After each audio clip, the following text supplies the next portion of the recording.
Welcome back. Welcome back. Today, we're yapping about the 2025 NFL draft class. We're giving grades. We're breaking them down. We're halfway through their first year. We got to grade them. They have years left to prove what they can do on their rookie deals. But we must grade them today. Let's go. With the first overall pick in this past draft class, we had the worst franchise in the NFL taking Cam Ward. And how easy is this breakdown? How are we supposed to grade Cam Ward with the weapons around him, the offensive line around him? You see the talent with Cam Ward, dude. Some of these passes he's laying, getting out of the pocket. He has the tools. It's just, dude, his receivers can't catch the ball. His line is the most overpaid piece of turd in the NFL. It's just a disaster for Cam Ward. And it's not his fault. It's the Titans. This team has been a disaster for multiple years now. It's not getting better. They're definitely the worst team in the league this year. They're going to get the top pick this year, which that will help the future for sure. The offensive line did.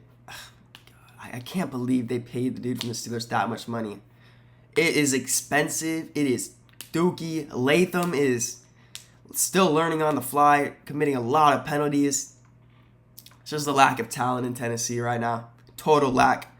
They have an undrafted practice squad guy, Tinsley. I think his name is. No, not Tinsley. Something like that. Playing over third round pick in DK and fourth round pick in Alec Amenor. Playing over them two. So you can see what we're doing in Tennessee. It's really simple.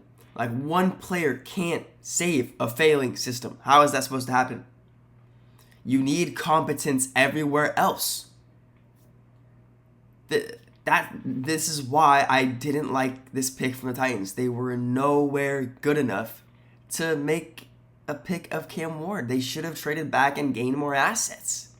But if he's the man, which I think he will be, you still have to like the pick. Which that's why Cam Ward gets a B so far, because I still trust Cam Ward. I think he's going to be a top 10 quarterback in this league. It's just the Titans' surrounding cast is so bad, and they harmed his progression already. Need a new need a new coach. Man, what a disaster in Tennessee. At number 2, we had the Jacksonville Jaguars trading up to take Travis Hunter. Man, this one gets me mad. The Jaguars and Liam Cohen. Liam Cohen, I love you, bro. But man, what was the plan with Travis Hunter this whole year? It was a pathetic plan. We have him playing 25% snaps on defense, 60% snaps on offense. What are we doing? The playing time has been so sporadic for Travis Hunter this whole year. It's like when a cornerback goes out, he has to go out there. Like, what is that? That should not be how he's being used. There should be a plan, and it should not change throughout the whole year, especially in his rookie year. This was one of the issues with his style. Is he a master at anything, or is he just decent at both? And what we saw this year was that he was decent at both. You saw him make plays at corner. You saw him make plays at receiver. But this injury is the worst case scenario for him this year. The worst. He can't get reps. He can't see plays on the field in NFL level. No practice reps. This is the worst case scenario. And the investment they made to get Travis Hunter, this could blow up in their face for Gladstone and Liam Cohen. But we got to be honest, before the injury, that London game, he looked amazing in the role he got in the second half once Brian Thomas Jr. was... Cohen's probably done with Brian Thomas. So, he got more targets. He had 10 targets, 8 catches in the second half of that London game. After having 4 targets and 0 catches, Liam Cohen finally said, let's use our guy in this slot role and actually give him the ball, where he looked awesome. He was making plays, yards after catch. He looked like Colorado Travis Hunter. Get him the ball and he makes people miss. He scores touchdowns, makes big plays. I just didn't get the game plan. This whole year, it was just sporadic. It's like, let's get him going on offense. Let's get him going on defense. Never just picking one, and that's really what you need to do in the NFL. Playing both sides, yes, he could do it, but he can't do it to where he's on both sides all the time. They needed a plan. There's no plan. And it makes me so angry because the investment they made seemed like, okay, they know what they're going to do with Travis Hunter. And, I mean, they gave up a second-round pick last year. They gave up a third-round pick, or was it third or a fourth? And then they gave up this next year's first-round pick, too. Dude, it could be a deep draft class. Like, man. Overall, this is a D for the Jaguars. Based off investment, production, the Browns fleeced here. Duval needs to figure it out with Travis Hunter. With the third overall pick, we had the New York Giants taking Abdul Carter from Penn State. Listen, this is a rough, not necessarily rough year for Abdul Carter, but a learning year. As, remember, at Penn State, he was not this pass rusher demon. Like, he's more of a Micah Parsons shift from playing pass coverage to up to the line of scrimmage. He's still learning the position of defensive edge. I thought he was going to be the first overall pick based off just the outcome of his career and what could be. Like, dude, you watch him and you're like, holy shit, this guy is a Micah Parsons light. Literally, like, he is. The Giants absolutely crushed this draft so far. Maybe saving Joe Schoen's job. He still needs to be fired. But Abdul Carter is a dog. The sacks are going to come. They're yet to show. He only has, I think, 1 or 2 so far this year. He's actually had 3 called back due to defensive holdings, defensive pass interferences, just the defense being the defense. He's already totaled 35 pressures, which is more than his co-pass rusher, Brian Burns. He has more pressures than Brian Burns. So you have to think Brian Burns is definitely benefiting off having Abdul Carter on the opposite edge of him. He's been on the field all the time, except for this past week where he did sleep through a walkthrough and was benched the first quarter, which he'll be fine. He was probably just working his ass off and forgot about a meeting. He'll be okay. Many Giants fans I've seen have thrown shade at Shane Bowen as this defense is garbage. He has lost triple the amount of games he's been in New York. He doesn't win. He is a bad defensive coordinator. They blow fourth quarter leads. He needs to get fired. I don't know why he wasn't fired with Dable. But with Abdul Carter, I expect a blow-up game in a couple weeks. As of now, based off his production, I'm going to give this one a B with a lot of room to grow up. I think Abdul Carter is going to be a special player in this league. With the 4th selection of this draft, we had Will Campbell going to the Patriots. All you can say is it's a great pick. At the time, it was extremely controversial, as Will Campbell is a statistical outlier at his position with his short arms. There has been nobody to ever perform at his level at offensive tackle as he's doing right now. That's why he is the outlier. That's his nickname, the outlier. He's a beast. You love the dude's mentality, his grit. You could tell he probably goes his ass off in practices. Drake May has been by his side this whole time saying, yeah, we share a country accent. It's awesome. He's a good guy. One of our best practice players. That's what you want out of one of your top picks, dude. Someone who's going to show up every day and get better. He's given up 5 sacks, 25 pressures, over 692 snaps, which is not bad for his first year. It's not bad at all. He's been playing alongside rookie guard Jared Wilson. They have 2 rookies manning down the left side, the left side of the offensive line for Drake May. It's a huge reason why they're 9-2. Like, 2 rookies, just throw them in there. You're 9-2 because that's huge. Their line was horrible last year. Now they're, I'd say, a top 10 unit in the league. I don't know how you could grade this any less than an A. With the 5th selection, Mason Graham was chosen by the Cleveland Browns. I mean, you look at Myles Garrett, you look at this defense, you think, oh yeah, Mason Graham must be making a huge impact. And yes, Mason Graham has been making an insane impact these last couple weeks since the bye. Holy moly. And you're only seeing the whole defense benefit of it. Myles Garrett is going to have one of the best defensive seasons of all time. Graham has just been slowly coming into his own. This past week, he had 5 pressures against the Ravens. 5. Some of these clips, it was just so quick and decisive. And 3 games before the last, he is up to 5 pressures, 6 run stops, and 2 TFLs. He is truly breaking out in front of our eyes. And it's only a little bit more than halfway through the season. The Browns, once again, killed it in this draft. It seems like a decent amount of teams really made some awesome selections in this draft. Not just in the first round, but in later rounds as well. Trading down to get him at 5 too. Giving up the Reds to Travis Hunter. You got more draft picks. You fleeced the Jaguars, as it looks like right now. But just because the positional value, I have to give it a B. Because as you'd think, their line is putrid in Cleveland. That offensive line sucks. I've seen multiple fans complain about that was the position we needed to attack in this draft. And Membou was right there. That should have been the pick. But Mason Graham has been excellent so far. So I will give him a B grade. Dogs! 6 overall.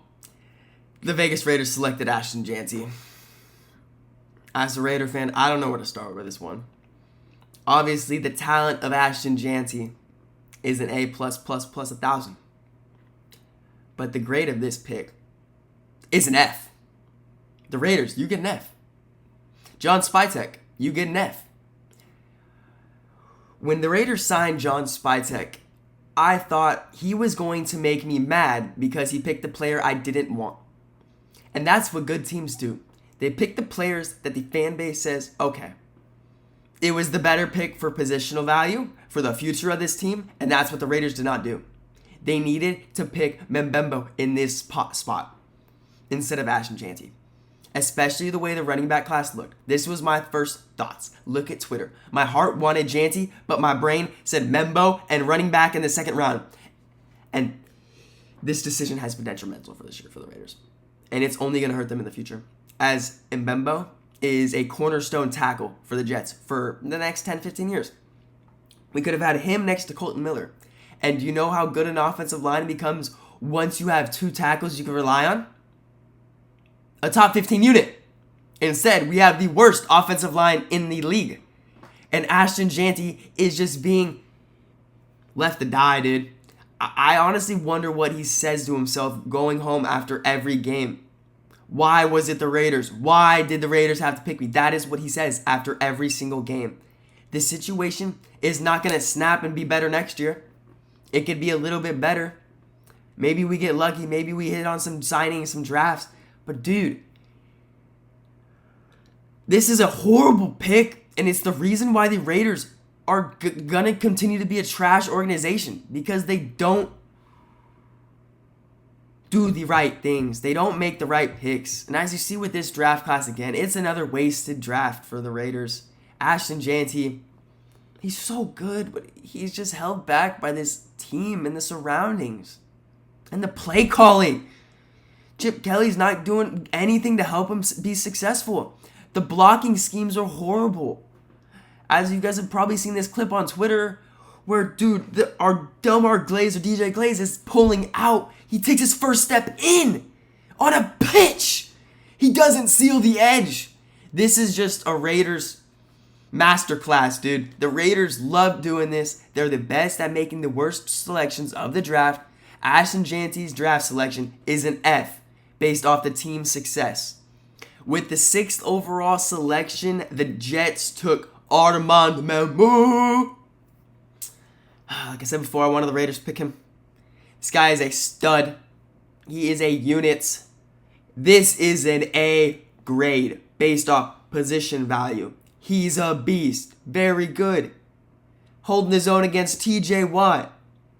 One of the lone bright spots on this Jets team is him and this offensive line. It is built for this next quarterback selection. The Jets are going to be good soon, as long as they hit on the quarterback. Armand Membou is just another Tristan Wirfs in my eyes. He should not be that big and moving like that. What are we doing? Who created these dudes? Holy moly. He has only allowed 3 sacks, 22 pressures, over 600 snaps. He's been kicking butt. He looks like a player that just wants to keep getting better. When there's sacks, he is pissed. When defensive linemen jump off sides, he's dancing on them. He looks like an awesome teammate. Awesome player Armand Membou is. I'm really intrigued to see how this team plays with Tyrod Taylor under center compared to Justin Fields. Because I know Tyrod Taylor is going to know what he wants to do with the ball. He's going to get the ball out of his hands quick. And that's only going to make the Jets' offensive line look better. Armand Membou is a franchise cornerstone for the next 15 years. He will be a Jet for life. What a pick from the New York Jets. A+ for Armand Membou. With the 8th overall pick, the Panthers selected Tet Mcmillan. He has been coming along lately. He's top 5 in yards this year. This is a great pick for the Panthers. It was just what they needed for Bryce Young. A go-to guy who's going to be there for a long, long time. This dude's 6'5", 210, and he moves so smooth. His routes, his yak is insane. He's finally getting used in the slot now, as you can see this past weekend, where he dropped 8 for 130 and 2 touchdowns. He's having an insane year. He's at the 54 catches, 750 yards, 4 touchdowns. He's coming off his best performance. He's looking like that number 1 alpha receiver out in Carolina. This is a great pick for the Panthers. Has to be an A+. With the 9th pick, the Saints selected Kelvin Banks Jr. This was another pick that you look at and you say, Saints, good pick. They're building the trenches because their line is putrid. Still not that great, but this is a step in the right direction. Kelvin Banks has been pretty solid. He's been on to a great start. He's given up 3 sacks, 31 pressures, over 640 snaps, which is pretty good. It's about where, what is he, the 4th tackle, 3rd tackle taken? It's about there. So I'd say he's selected in the right position. They run the ball well in his direction. He moves well for his size. I saw one play where he was on a toss. He lead blocked. Man, he was moving. I was like, Jesus. He looks like he'd be the cornerstone tackle, if we're being honest. That's why they selected him here. They're hoping he could pan out that way. Saints fans love him. I saw under a post about some other grades, and they were saying, oh, what? Are you not watching film, you stat box score watcher? So I think this is a B selection. I love building the trenches before getting weapons. And this has room to go to an A as he continues to play better down the stretch. Final pick in the top 10. The Chicago Bears surprised many and took Colston Loveland, tight end from Michigan. Loveland's been off to a slow start this year, let's say. He hasn't been getting a lot of snaps. They have Cole Kmet, so they've been using him as well. He got hurt halfway through the year, but he's been coming along lately. The breakout will be here soon. He is a freak. Dude, 6'7", moves like crazy. Dude, he's a freak athlete.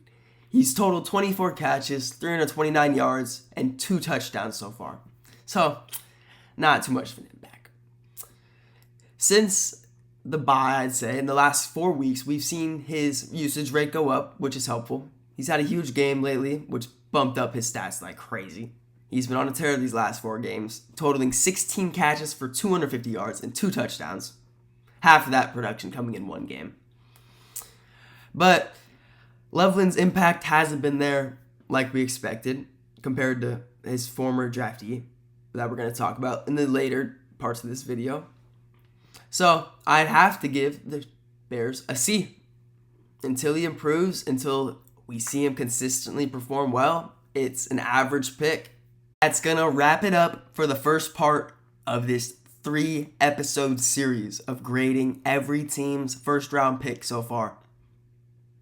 I'll see y'all tomorrow.